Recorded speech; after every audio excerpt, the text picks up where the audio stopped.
It's so nice to be here. And if you recall last November 9, so many people, especially the Archdiocese of Haro, so many of the Carmelite families gathered together in Haro, specifically in the Carmelite Monastery, to celebrate the 100 years presence of the Carmelites, coming all the way from Vietnam, France, Vietnam, and the Philippines. And just a brief of history, we know that there were two sisters who came over, Mother Teresa of Jesus and Mother Gabriel from France, although they came from the Carmel of Bruges in Brussels due to the French persecution. The French Carmelites had to move to Belgium. And when they first came, they stayed in Singalong, welcomed by Archbishop Otaherty of Manila, and given the specific task of praying and sacrificing for the sanctification of the clergy of the Archdiocese.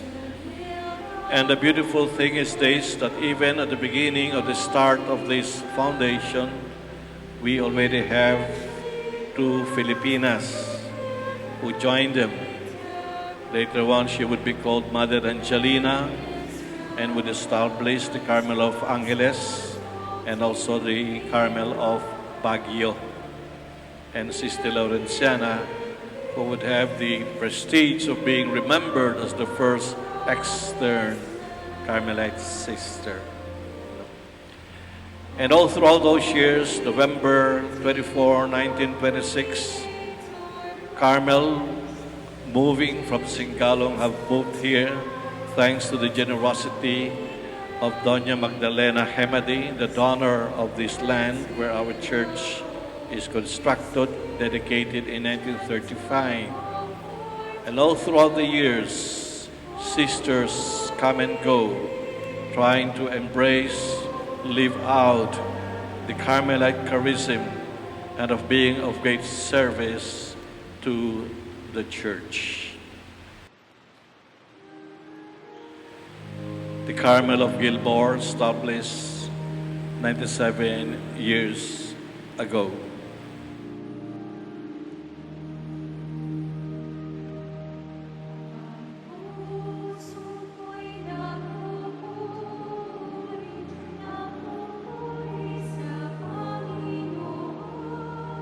This Carmel of Gilmore has celebrated in 1951 its Silver Jubilee. In 1976, its Golden Jubilee. In 2001, its Diamond Jubilee. And they say diamond is forever. And so we continue celebrating the 97th. And with God's blessing, we look forward to its centenary 100 years celebration. The presence of the Carmelite family, Carmelite brother priests all here, and your friends and benefactors express first and foremost our communion with you in gratitude to Almighty God for the countless blessings, abundant blessings poured upon your community.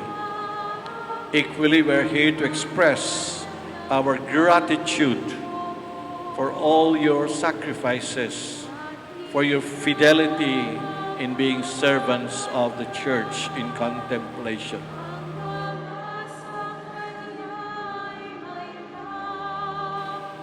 I was just thinking, look at any tree, especially a big tree, a narrow tree, or a mango tree that bears so much fruit or so many fruits. You can see the stalk, you can see the fruits, you can see the flowers, you can see the crown, you can see the trunk, you can see the branches. But what gives life to that tree? What gives source and nourishment so that that tree may bear fruit? Very often we do not see. And these are the roots. These are the roots, mga ugat, which are buried on the soil, nurturing from the soil and passing that nurture, that vitamins unto the trunk, unto the branches, unto the leaves, so that it may bear fruit.